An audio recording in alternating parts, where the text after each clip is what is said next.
Para que todos puedan escuchar, hermano, vamos a usar el micrófono que tenemos aquí. Quisiera leer algunos pasajes del Evangelio de Dios según San Mateo.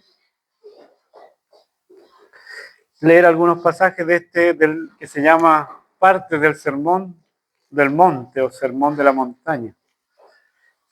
Este sermón lo predicó el Señor un día cuando estaban todos sus discípulos escuchando. Se acercaron a él, dice que él se sentó y empezó a enseñarles estas palabras que quedaron impresas para el gozo y para el beneficio también de todos nosotros, para que nosotros podamos caminar en sus caminos y conocerlos, para que no andemos a tientas como improvisando, sino para que caminemos en lo firme, en lo seguro que es en el camino de Dios. El capítulo 6, vamos a leer, son tan preciosos estos pasajes que podríamos leer varios, pero voy a leer desde el verso 19 del capítulo 6 de Mateo, del Evangelio según San Mateo. Dice así: no os hagáis tesoros en la tierra, donde la polilla y el orín corrompen, y donde ladrones minan y hurtan. Sino haceos tesoros en los cielos, donde ni la polilla ni el orín corrompen, y donde ladrones no minan ni hurtan, porque donde esté vuestro tesoro, allí estará también vuestro corazón. La lámpara del cuerpo es el ojo, así que si tu ojo es bueno, todo tu cuerpo estará lleno de luz. Pero si tu ojo es maligno, todo tu cuerpo estará en tinieblas. Así que si la luz que hay en ti es tinieblas, ¿cuántas no serán las mismas tinieblas? Ninguno puede servir a dos señores, porque o aborrecerá a uno o amará al otro, o estimará al uno o menospreciará al otro. No podéis servir a Dios y a las riquezas. Por tanto, os digo, no os afanéis por vuestra vida, qué habéis de comer o qué habéis de beber, ni por vuestro cuerpo, qué habéis de vestir. ¿No es la vida más que el alimento y el cuerpo más que el vestido? Mirad pues las aves de los cielos, que no siembran ni ciegan, ni recogen en granero, y vuestro Padre Celestial las alimenta. ¿No valéis vosotros mucho más que ellas? ¿Y a quién de vosotros podrá, por mucho que se afane, añadir un codo a su estatura? ¿O por el vestido, por qué os afanáis? Considerad los lirios del campo, como crecen, no trabajan ni hilan. Pero os digo que ni aun Salomón, con toda su gloria, se vistió como uno de ellos.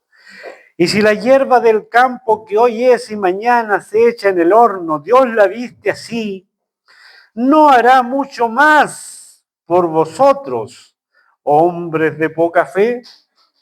No os afanéis pues diciendo, ¿qué comeremos? ¿O qué beberemos? ¿O qué vestiremos? Porque los gentiles buscan todas estas cosas, pero vuestro Padre Celestial sabe que tenéis necesidad de todas estas cosas.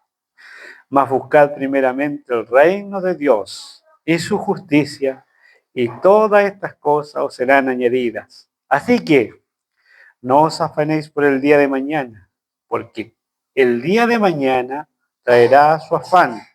Baste a cada día su propio mal. Amén. Qué preciosa es la palabra del Señor, hermano. Me imagino el ambiente de los discípulos sentados ahí, escuchando estas palabras y sorprendidos por lo que salía de la boca del Señor, que en esta ocasión hizo un sermón que lo han recogido los evangelistas. Y Mateo, en este sentido, nos aclara de muchas cosas. lo primero que quisiera considerar es que nosotros como seres humanos vivimos con la mirada puesta sobre la tierra y principalmente sobre las cosas materiales. Y a veces en esta tierra, humanamente hablando, es increíble cómo la gente mide a las personas por sus posesiones. Y por eso, cuando se ven desde el punto de vista de la humanidad o del mundo, a veces el enemigo pretende engañar a los creyentes para que nosotros tengamos la misma consideración. Y esto también pasó incluso en el primer siglo, porque se acuerdan Santiago cuando escribe su carta, dice, cuando pasa alguien con anillo de oro y ustedes lo sientan adelante y al otro que viene más mal vestido lo sientan atrás. ¿Cómo pueden hacer esto? Eso reclamaba Santiago en el primer siglo. Y en este tiempo nos damos cuenta que la humanidad no ha cambiado mucho porque identifica y mira a cada persona de acuerdo a su condición social. Pero ¿qué nos importa a nosotros? ¿Qué nos importa? ¿Nos importa ver las cosas siempre como el mundo las ve? ¿O pretendemos levantar nuestros ojos, y es para lo cual nosotros estamos llamados, y para empezar a tener una perspectiva distinta y no ver las cosas como nosotros las vemos o como humanamente se ven? Es tiempo y es necesario para descanso de nuestros corazones empezar a ver y a interesarnos por la forma en que Dios ve las cosas. Porque cuando nosotros tomamos esa perspectiva, eso produce un descanso profundo en el corazón. Y cada situación difícil que tengamos que enfrentar todos nosotros va a ser mucho más llevadero, porque miraremos con los ojos de Dios. Y por eso es importante lo primero que leímos, que decía, no hagáis tesoros en la tierra. Es cierto que nosotros todos, los creyentes, estamos llamados a trabajar. Y de hecho hay un pasaje, a veces se dice que incluso Adán, cuando Dios le dijo, con el sudor de tu frente comerás el pan, a veces se piensa que ese día Dios puso como una maldición sobre el trabajo y no es así. Porque acuérdense que antes que Dios pronunciara esas palabras sobre Adán, ya le había dado la labor de cuidar el huerto. Y él lo hacía no como una maldición ni como un peso, lo hacía como una responsabilidad, porque todos nosotros tenemos que tener una responsabilidad frente a la vida. Y Dios así determina, no solo para los padres con sus hijos que tienen que alimentarlos, con los esposos, con las esposas, etcétera. Todos tenemos una responsabilidad social frente a la vida, lo cual no es una maldición.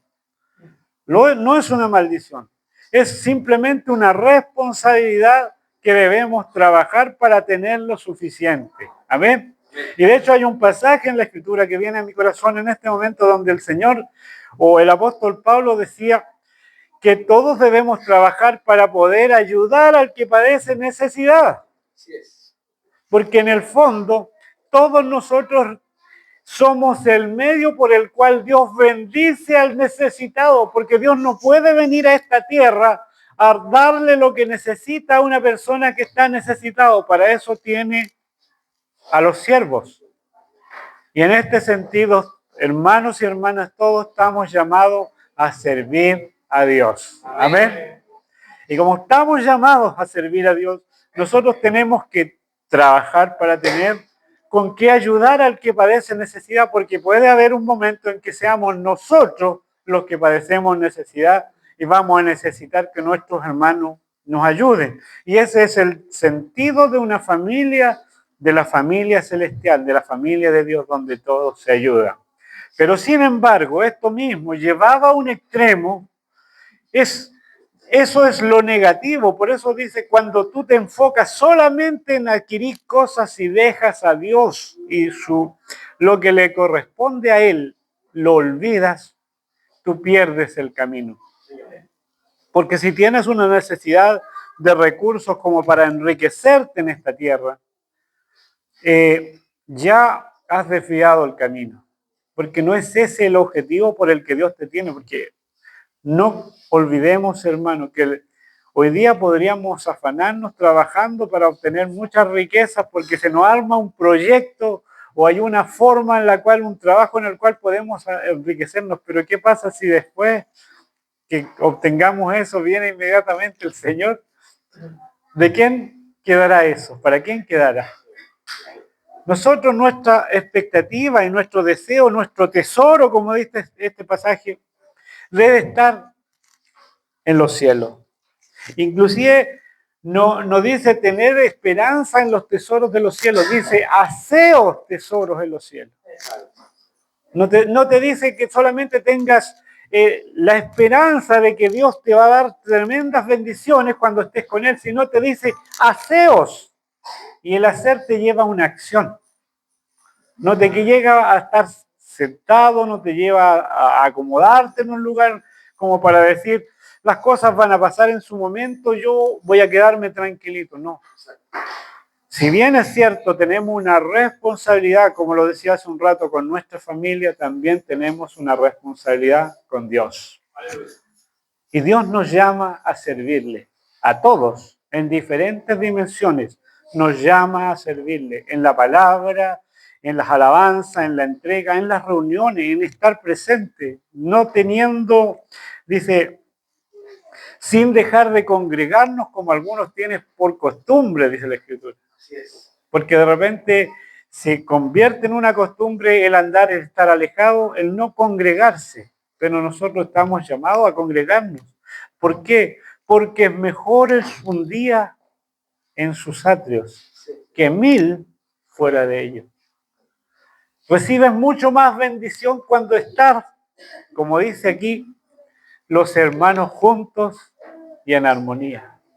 Porque cuando nosotros nos reunimos y hoy día, puntualmente que estamos aquí reunidos, sin duda Dios está bendiciendo tu corazón, tu alma y a ti, hermano.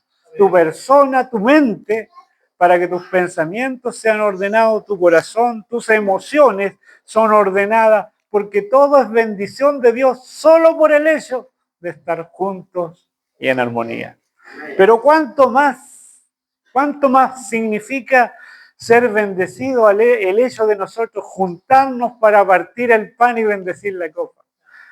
De las pocas cosas que Dios ha hecho, de las ordenanzas, podríamos decirlo, que Dios le ha puesto al hombre y a la mujer, una de las cosas sabemos que es el bautismo, ¿cierto?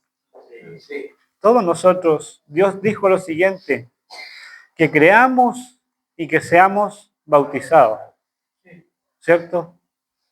El que cree y es bautizado, ¿qué más? Será salvo. Digámoslo juntos, el que cree y es bautizado será salvo. Entonces, ¿cuántos de esos ya hemos hecho, hemos sido obedientes a eso? Bendito el Señor por lo que nos hemos bautizado, porque no lo hicimos por figurar, no lo hicimos por estas personas, no lo hicimos para complacer a los hermanos que nos hablaban del bautismo, lo hicimos porque es una ordenanza de Dios. Eso ya es hacer tesoro en los cielos, porque nuestra proyección ya se levanta para decir nosotros queremos lo celestial.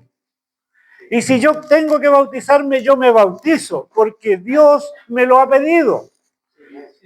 Imaginémonos, hipotéticamente, Dios nos pidiera caminar 10 kilómetros. Tendríamos que hacerlo, porque sería una petición de Dios. Pero no ha sido ese. No ha sido ese, así que quédense tranquilos, no hay que caminar 10 kilómetros. Pero sí Dios nos llama a esto. Pero también en la otra ordenanza que hay para todos nosotros es que hagamos memoria de Él. Algo que hizo el Señor, como se dice en la última cena, porque esa última cena es la cena de la Pascua, donde se inaugura el nuevo pacto. Y es el primer partimiento del pan del nuevo pacto. Porque dice el Señor que hizo estas cosas después de haber cenado, ¿se acuerdan? Entonces, qué precioso es el Señor porque nos alumbra en su camino para que nosotros no estemos en la ignorancia. Y por eso cuando vengamos, hermano, a partir el pan, a bendecir la copa, a reunirnos, a cantarle alabanza al Señor, vengámonos siempre con alegría. Entrad por sus puertas, como dice, con acción de gracia. y por sus atrios con alabanza. Alabadle, bendecid su nombre porque Él es bueno y para siempre es su misericordia. Qué delicioso es Dios, hermano. Qué lindo es el Dios que tenemos. Qué amante, qué ser más extraordinario ha sido con nosotros. En lo poco que conocemos, porque nunca pensemos que lo conocemos todo. Es un Dios infinito. Es un Dios infinito. Entonces necesitamos una vida eterna para disfrutar y conocerlo cada día más. En las dimensiones y en la magnitud, que es el único Dios vivo y verdadero. Y nosotros estamos en ese camino. Bendito sea Dios. Amén. Dice, la lámpara del cuerpo es el ojo. Así que si tu ojo es bueno, todo tu cuerpo estará lleno de luz. Pero si tu ojo es maligno, todo tu cuerpo estará en tinieblas. Y esto nos habla del glorioso Espíritu Santo de Dios. Cuando nosotros creímos, hermanos, fuimos, dice, sellados por el Espíritu Santo de la promesa. Hay un ser extraordinario que vive, que vino a ser morada en ti. El Dios infinito vino a ser morada en ti por su glorioso Espíritu Santo de Dios. ¿Para qué vino el Espíritu Santo? ¿Vino solamente para estar en silencio, para estar calladito, para no decir nada? Vino para guiarnos a toda verdad y a toda justicia. Por lo tanto, nosotros, hermanos, tenemos que el Señor nos dé discernimiento para distinguir la voz del Espíritu Santo, quien dice, clama con gemidos indecibles, que está dentro. Y a veces, inclusive cuando nosotros no hacemos lo que Dios nos manda, dice que nosotros lo contristamos. Es como una forma de decir que lo entristecemos. El Espíritu Santo, cuando el creyente no hace lo que Dios le manda, cuando está haciendo lo que Dios no le manda, lo contrista y lo entristece. Y después uno dice, pucha, estoy como depresivo, tengo tantas cuestiones que me invaden. Todas esas cosas nosotros podemos ser libres con solo oír la voz y obedecer la voz del Espíritu Santo que mora en cada uno de nosotros. Amén. Bendito es Dios, porque nos dio de su Espíritu. Por eso si ese ojo, ese Espíritu, cómo nosotros entramos en la dimensión del Espíritu, cómo vivimos en la dimensión del Espíritu, solamente por la fe. Amén. ¿Crees en Jesús? Creo en Jesús. Digámoslo juntos. Yo creo. Esa fe nos sostiene a nosotros. Porque si enfrentamos dificultades en nuestras vidas, que vamos a enfrentarlas porque el Señor lo dijo claramente, en el mundo tendréis aflicción. Pero después dice, ¿pero qué? Pero confiad. Ahí se prende, es como que se abre el ojo del Espíritu, porque mira al cielo, que a pesar de que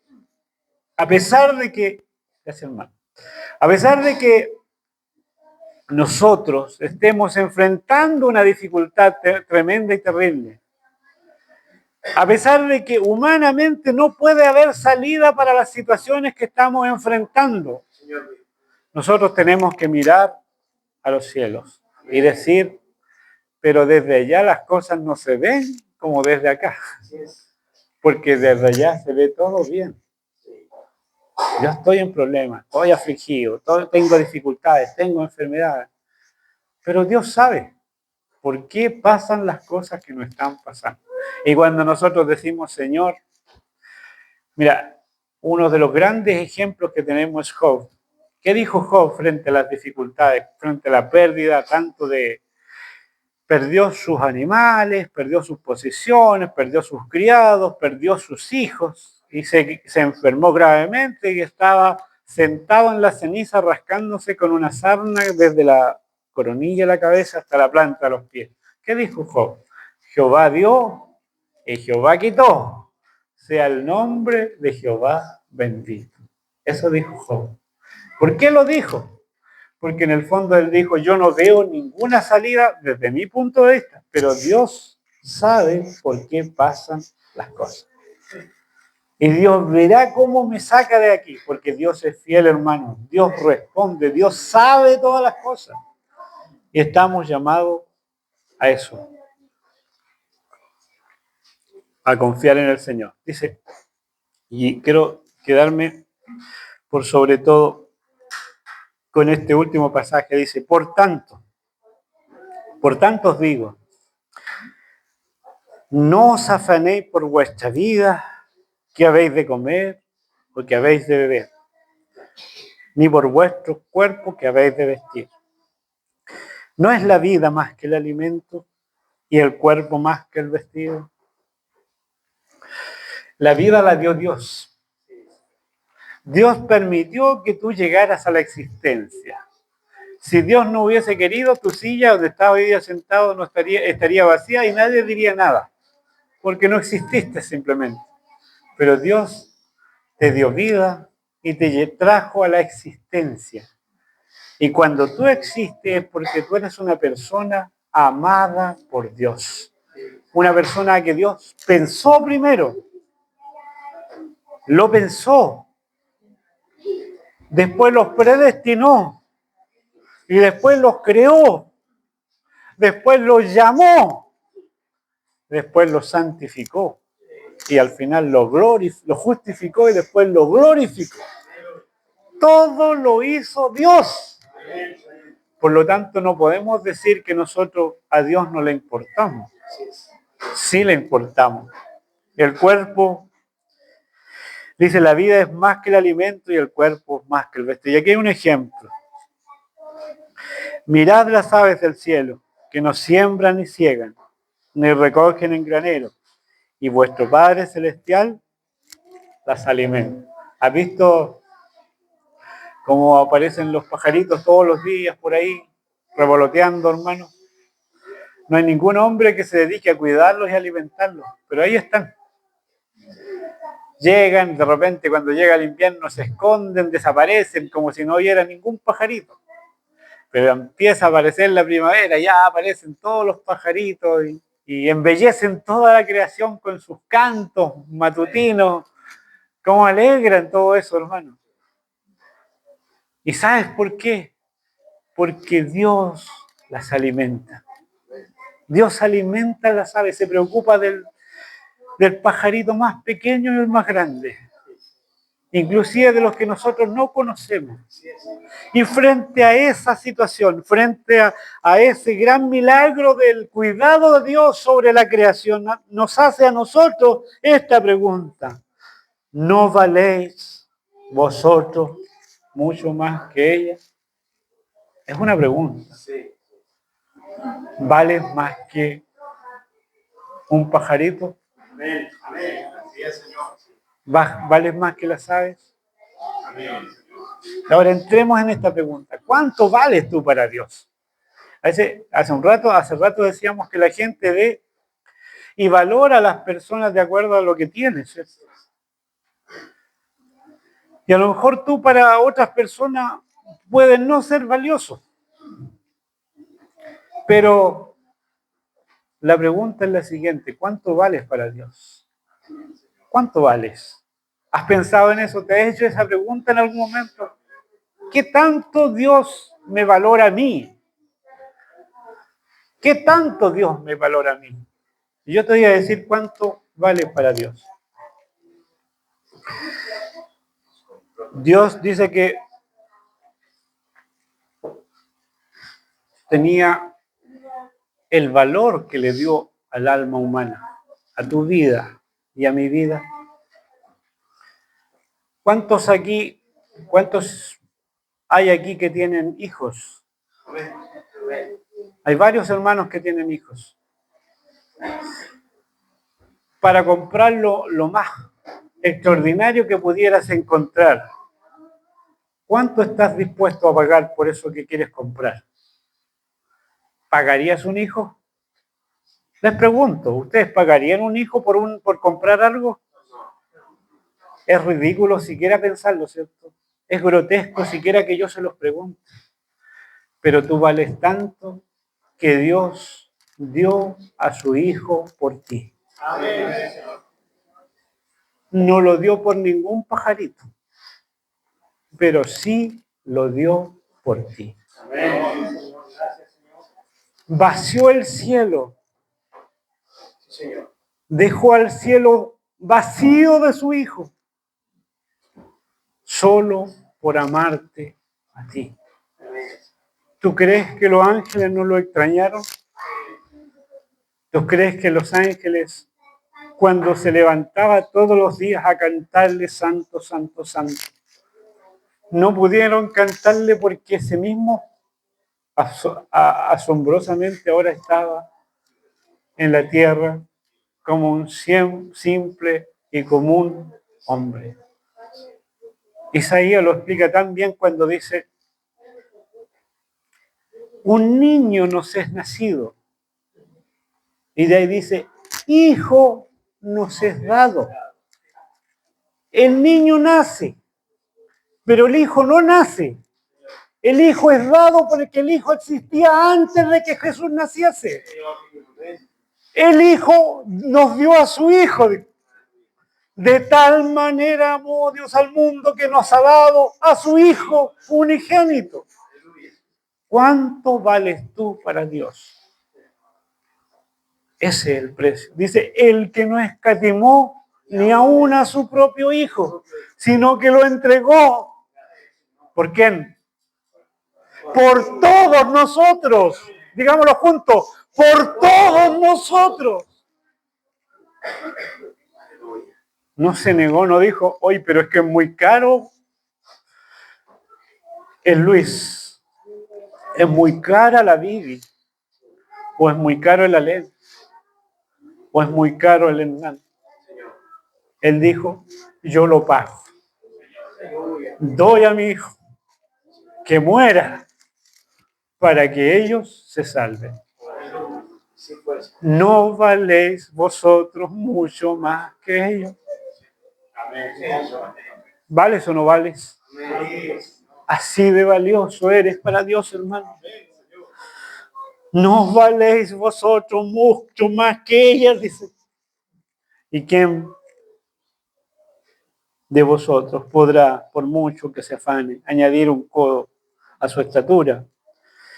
Y por su vestido, por el vestido, ¿por qué os afanáis? Y te das cuenta que cuando Dios dice que te dio a su hijo, y tú pensando solamente en lo que voy a comer y en lo que voy a vestir, es absurdo siquiera pensarlo. Es que hay otro pasaje que lo explica de esta manera: el que no escatimó ni aún a su propio hijo, sino que lo entregó por todos nosotros. De ahí dice: ¿cómo no nos dará también en él todas las cosas? Porque si fue capaz de darte a su hijo, ¿cómo no te va a dar el resto? Y tiene razón el Señor cuando dice: hombres de poca fe, ¿no? Tiene razón, ¿no? Cuando nos reclama y nos trata de esa manera. ¿Cómo puedes desconfiar?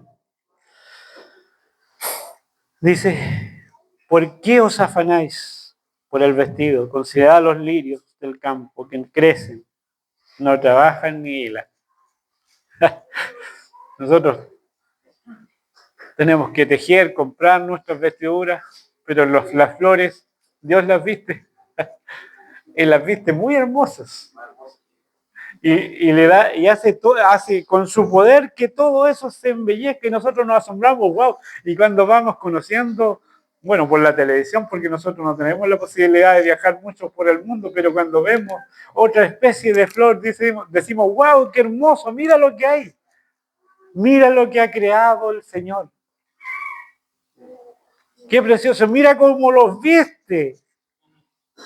Dice: considerad los lirios del campo, cómo crecen, no trabajan ni hilan. Pero os digo que ni aun Salomón con toda su gloria se vistió como uno de ellos. ¿Nos dará? Si nos dio a su hijo, ¿nos dará comida? Amén. Digámoslo juntos. ¿Nos dará comida? Amén. ¿Nos dará el vestido? Amén. Si fue capaz de darte a su hijo, hermano, si ese es el tema. Dice: pero os digo que ni aun Salomón con toda su gloria se vistió como uno de ellos. Y si la hierba del campo, que hoy es y mañana se echa al horno, imagínate cuánto dura una flor. Dura un ratito, pero Dios se esmera en vestirla. Si Si esa hierba del campo, que hoy es y mañana es echada al horno, Dios la viste así, no hará mucho más a vosotros, hombres de poca fe. La pregunta es, ¿hará más? Claro que hará más. Hará todo lo necesario, hermano, para que nosotros caminemos hasta el último día de nuestra vida, hasta el día en que el Señor vuelva, porque nuestro Señor vuelve. El que ha de venir vendrá y no tardará. Dice, no os afanéis, pues, diciendo, ¿qué comeremos? ¿O qué beberemos? ¿O qué vestiremos? Porque los gentiles buscan todas estas cosas. Pero vuestro Padre Celestial sabe. Nuestro Padre Celestial, digámoslo juntos, nuestro Padre Celestial sabe. ¿Tenemos que avisarle que necesitamos cosas o no? Él sabe. ¿Amén? Qué precioso es Dios. Él sabe. Digámoslo juntos, nuevo hermano. Nuestro Padre Celestial sabe. ¿Qué sabe? Que tenéis necesidad de vestido, de comida y de alimento. Nuestro Padre Celestial sabe. ¡Qué descanso! ¿Eh? Padre, yo no tengo que estarle notificando. ¿Cómo le informo? ¿Cómo le digo? Para que Él se entere que yo tengo necesidad. Aquí el Señor Jesús, el que vino del cielo, nos viene a decir esto. Vuestro Padre Celestial sabe que tenéis necesidad de todas estas cosas. Dice, buscad primeramente el reino de Dios y su justicia. Mira, este pasaje es tremendo, hermano. El creador de todas las cosas lo creó con un plan.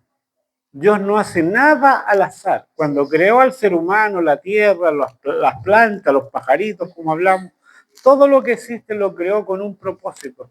Pero centralmente, principalmente con el ser humano, que Dios se proyectó un propósito. Le habló a Abraham de eso.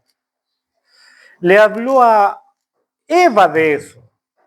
A Abraham le dijo que de él iba a nacer un rey. Reyes saldrán de tus lomos. Después le dijo a David. Bueno, Abraham también le dijo que en su simiente, en uno de sus descendientes, iba a venir toda la bendición y ese descendiente es Jesús. Le habló también de un rey, pero Jesús cuando vino no reinó en esta tierra, ¿se dan cuenta? Porque Él no vino a reinar, a pesar de que Él decía, incluso Juan el Bautista lo anunciaba de esta manera, el reino de los cielos se ha acercado. ¿Por qué se había acercado el reino de los cielos? Porque el rey andaba aquí. ¿Cómo no se iba a acercar si andaba en... Y de hecho estas palabras que estamos leyendo eran las palabras del rey. El reino de los cielos se ha acercado. Y después cuando aparece el Señor dijo, el reino de los cielos está entre ustedes. El reino de los cielos está entre ustedes. Anduvo ahí, caminó 30 y tantos años, acompañó a los hermanos del primer siglo, a los discípulos, hizo milagros, hizo proezas como nadie, consoló a los quebrantados de corazón, sanó a los enfermos, curó limpió a los leprosos, perdonó los pecados, anduvo haciendo bienes en este mundo, dice cuando se habla en los hechos. Pero este reino está proyectado para ser instaurado en esta tierra. Hoy día el rey está en el cielo, está a la diestra de Dios. Pero está escrito, y en el Salmo 2 lo dice de esta manera, yo publicaré el decreto, dice Dios. Mi hijo eres tú. Yo he puesto sobre Sión, mi rey sobre Sión, mi santo monte, dice. Todavía no vemos que el rey esté aquí, pero el decreto ya está dictado. El rey va a reinar. Las naciones pueden hacer tremendos planes que se amotinarán, dice en el último tiempo, levantarán planes, hagamos un solo país del mundo y que nadie nos gobierne sin Dios ni ley. Y ese es el pensamiento del día de hoy de los grandes pensadores o los que dirigen a la humanidad. Pero sin embargo, el Señor ya ha hablado. Frente a eso, dice, frente a todo eso, esos planes de los hombres, el que está en los cielos dice que se reirá. Y se ríe el Señor. Mira cómo hacen planes para defender. Pues piensan que pueden conmigo, dice. Es absurdo. Es necio. Son necios los hombres. Pero sin embargo dice, pero yo he puesto mi rey sobre mi santo monte. No es un futuro. O sea, si bien es cierto, está proyectado para el futuro, pero es un hecho para Dios. Dice que Dios llama a las cosas que no son como si ya fuesen. Por eso que a nosotros nos llama santos, nos llama limpios. Tú pudieras decir, pero yo todavía no me veo tan como un angelito. Todavía veo, tengo luchas, hermano, pero es que Dios llama a las cosas que no son como si fuesen. Y lo que le pedía al hombre, lo que te pedía a ti y a mí, era que creamos en su Hijo. Y nosotros hemos creído en su Hijo. Amén. ¿Hemos creído en su Hijo? Yo creo en Jesús. ¿Quién puede decirlo? Entonces, cuando nosotros estamos con la fe de Jesús, ya tenemos el camino proyectado. Hemos hecho lo que Dios nos pedía para ser inscritos en esta gran multitud que va a reinar con el Rey que viene. Reinaremos con el Señor. Por eso dice, buscad primeramente el reino de Dios y su justicia. No nos conformemos con las cosas terrenales, con las pequeñeces de aquí. ¿Y cómo buscamos estas cosas? Como decíamos un rato, congregándonos, partiendo el pan, obedeciendo a Dios, orando, orar sin cesar, confiando en Dios, porque la ofensa que le hacemos a Dios nosotros, hermanos y hermanas, es cuando dudamos de Dios. Nosotros no somos llamados a dudar, nosotros somos llamados a creer y a confiar en Dios. Confiar, creer. Ese es el llamado y eso no es lo que a nosotros nos identifica. No es que seamos buenos nosotros por nosotros mismos. Somos creyentes, hermano. Creemos en el Señor. Y de esa manera buscamos, pero no solo es eso. Interesémonos por el reino. Hagámonos preguntas. ¿Cómo será ese rey? ¿Dónde aparece en la Escritura las características de este rey? Voy a ponerme a buscarlo hoy día que tengo un tiempo. Voy a preguntarle a los hermanos qué me pueden decir del rey, porque él me manda a buscar el reino de Dios y su justicia. Voy a orarle al Señor para que me revele su reino, para conocerlo mejor. Buscad, porque esa palabra no te dice quédate sentado, quédate quieto. No te dice cierra tu Biblia y dedícate a trabajar como si Dios no existiese. Te dice buscad. Amén. Amén. Buscad, no te quedes quieto. Nosotros, imagínate, aparece un proyecto del gobierno y hay una oficina en Temuco. Y lo primero empezamos a preguntar, oye, ¿dónde está la oficina? ¿Cuál es la dirección? ¿A qué horario atienden? ¿Cómo? Pero sin embargo, a veces no somos tan diligentes en la búsqueda de lo que nos lleva a la eternidad. Lo pasamos a segundo plano. No le damos tanta importancia. Y cuando yo puedo voy a estar, pero cuando no puedo no estoy, no vas total. Pero ¿cuál es el llamado? Buscar. ¿Qué es buscar, hermano? ¿Qué es buscar? ¿Es quedarse sentado? Es preguntar, es indagar. Es tener un interrogante, es tener una ansia de conocer más sobre ese reino. ¿Te gustaría saber qué es lo que vas a hacer tú en el reino de Dios? Busca. Buscad. Ahí está el camino. Yo no les vengo a dar la respuesta de todas las cosas. Simplemente el Señor me pone esto en mi corazón.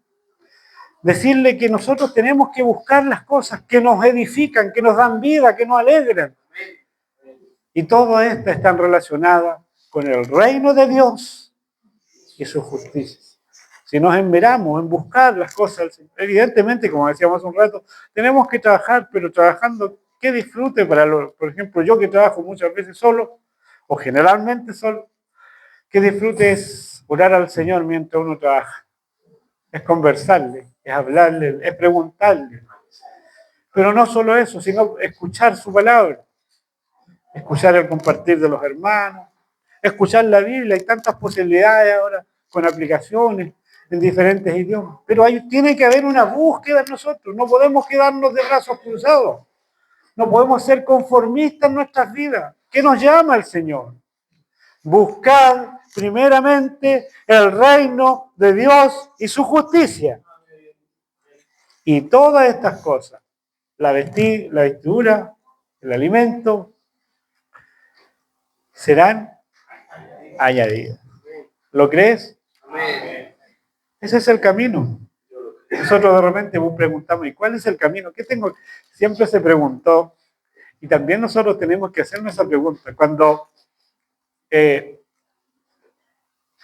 Cuando Saulo se le apareció al Señor camino a Damasco y cayó al suelo, él preguntó lo siguiente: Señor, ¿qué quieres que yo haga? ¿Se acuerdan?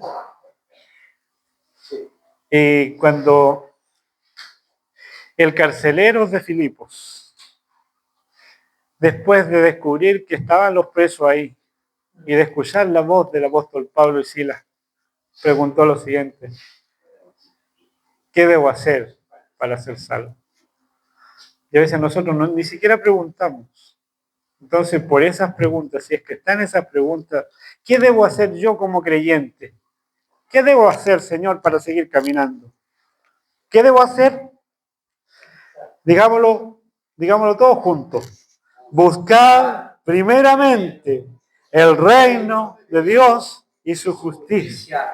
Y todas estas cosas os serán añadidas. Y ahí viene el resumen de todas las cosas. Dice así: que no os afanéis por el día de mañana, porque el día de mañana traerá su afán. Baste a cada día su propio mal. Porque puede terminar este día o no terminar este día y el Señor viene. Y nosotros pensamos que vamos a hacer mañana. Es absurdo. Pensémoslo de hoy día, hermano. Pensémoslo de hoy día y busquemos el reino de Dios. Y todas las cosas. ¿Por qué? ¿Y sabes por qué? Por lo que leímos. Porque nuestro Padre Celestial sabe. ¿Amén? ¿Sabe? ¿Ustedes creen que ignora? Sabe. ¿Y cuánto valemos nosotros? ¿Valemos más que los pajarillos? Mucho más que los pajarillos. Bendito sea Dios. Que el Señor los bendiga. Hagamos una oración, hermano. Padre nuestro que estás en los cielos, te bendecimos y te damos gracias por tu palabra. Te pedimos que tu Espíritu nos conduzca en esta búsqueda. Queremos buscar el reino de Dios y su justicia. Queremos llenarnos de este reino, vivir el resto de vida que nos queda, conociendo tu reino, conociendo al Rey y disfrutando desde ya de las bendiciones de este reino. Porque, Señor, tú al estar en nuestros corazones, también tu reino está en nuestros corazones. Y nosotros sabemos y estamos ya conscientes de que hemos sido librados de la potestad de las tinieblas y trasladados al reino de tu amado Hijo Jesús. Por eso, Señor, le pedimos socorro a tu Espíritu, mañana, hoy día y todos los días, que nos alumbre los ojos de nuestro entendimiento para entrar, para conocer, para ver tu reino. Bendito sea tu nombre. Amén. Amén.